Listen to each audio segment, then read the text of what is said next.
Welcome to the Mom Self-Care Podcast, your safe space to finally focus on YOU. I'm Twitty-Hawkins, your self-care coach for moms, praying wife, and mom of four. And I know that being a Christ-centered mom is such a beautiful calling, but it can be so draining.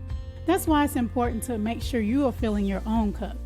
On this podcast, we'll discuss practical, holistic self-care strategies to help nurture your mind, body, and spirit. Because a mama who fills her own cup pours that back into her family with true peace and joy. Tune in for honest conversations about motherhood and self-care because you matter too.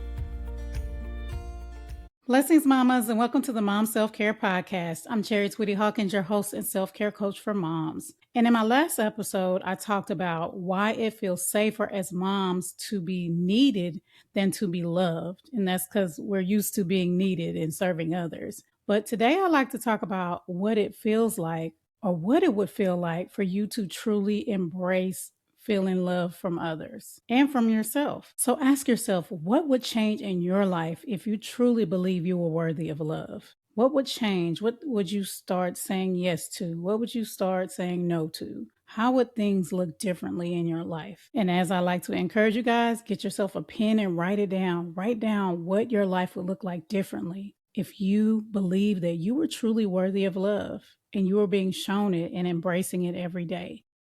When you really live like you're worthy of love, you don't have to explain why you need time to yourself. You don't have to explain when you say no, because you know that you are worthy of setting that boundary of no. And you know that you are worthy of your self-care, whatever that means for you. And you don't have to explain it because you are already worthy and you know that and you know you deserve it. And you don't minimize or push off when somebody compliments you. You don't overthink it. You say thank you and you embrace it and you let it bring you joy. And you're like, hey, that was nice of them to say that. Or if it's something deep and touching, you really sit and embrace that. Or if it's a compliment that was really deep, something you've really been working on, then instead of fighting it and saying you don't believe it, you really thank God for that compliment. You begin to learn how to receive compliments rather than reflect them away. You don't feel like you have to be perfect or there's something you need to fix before someone can show love to you or before you show love to yourself. Just like people when they say you go to church, you don't go to church because you have it all together and you know it all and you're perfect. You go to church to be filled. You go to church so that you can be surrounded by other brothers and sisters in Christ. So just like you give love to others, you receive it. Others give you love, and you should also give yourself love so that you can be filled, so that you can be renewed, so that you can renew your mind from the negative thoughts that we often have over and over. You don't feel like you have to earn what we call the soft life. A lot of people talk about that, like embracing your femininity. Some people say they've went through the stage of hustle,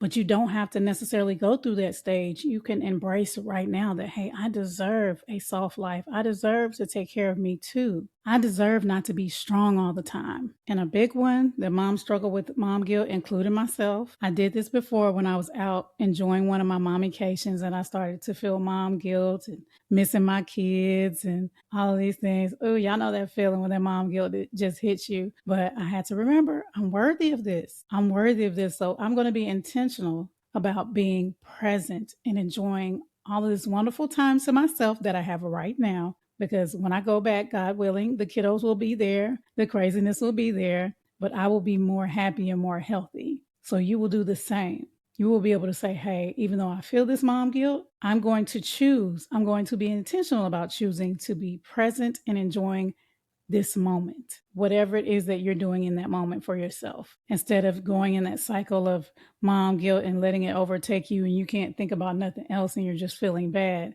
And then you get home and you're like, oh, I wish I had enjoyed myself. And also when you're taking time to yourself, you're going to be able to say, hey, I know that I tend to think about all the things that should be done now. Remember, it should is not need. So if it's not a need, then I'm going to focus on enjoying myself in this moment. I'm going to focus on breathing and relaxing or having fun and, getting my energy out. That's what you're going to start doing when you say to yourself, hey, I'm worthy of this. Because I know that the enemy wants me to focus on all these other things and not be present and be distracted. Because if he cannot stop you from doing what it is that he wants you to do, then he will distract you. He will distract you mentally. He will have you thinking about all these other things, and then you will end up doing what he wants you to do. And that's not being present and enjoying yourself and filling your own cup. So you say, I'm not doing that. I'm not falling for that no more. I am worthy of more. I am worthy of being loved. And part of that is being intentional about taking care of myself. And this is something that I have had to learn in marriage. I'm still learning. Because I used to be Miss All the Women Independent. And yes, I've been married for a while, but God is constantly working on us. I learned that strength looks different when you know that you are worthy of love, when you know you are worthy of the best in life. Strength looks different.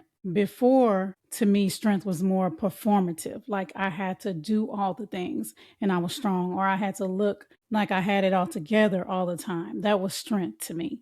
And I'm sure some of you guys can relate. But strength starts to look different. They say work smarter instead of harder. Strength means admitting when you are not okay, being strong enough to let your guard down and say, hey, I need help.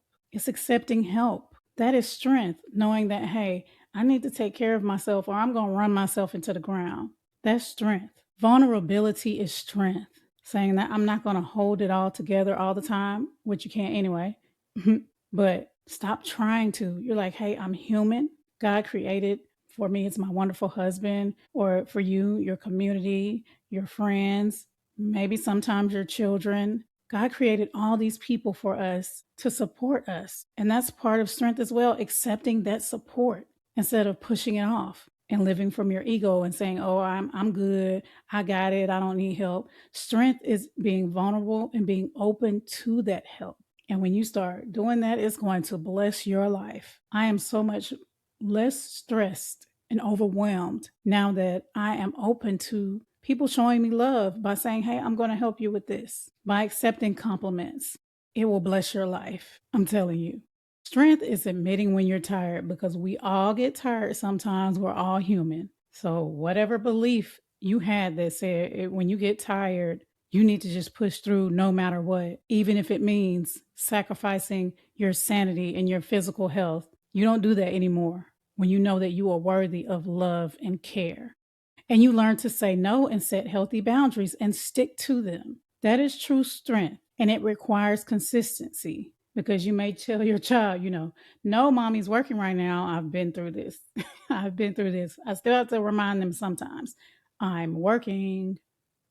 There's no door to my office, so they can just walk in. But saying no, or whatever the boundary is, and sticking with that, and saying, I'm not going to allow this, or I'm not going to do this, and being confident that you deserve to do that, because you do. You deserve to set boundaries in your life, because if you don't, people are going to run over you. People are going to use you, and then you're going to feel overwhelmed, burnout, exhausted, and then resentment towards those people and possibly towards yourself as well. So saying, hey, I know that I am worth setting clear boundaries. That will be something that you do consistently, and it will bring you so much more peace, so much more peace.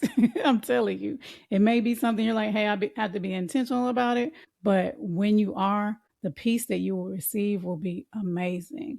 And 1 John 4:19 says, we love because he first loved us. The love that we have comes from God. It's unconditional. He loves us no matter what.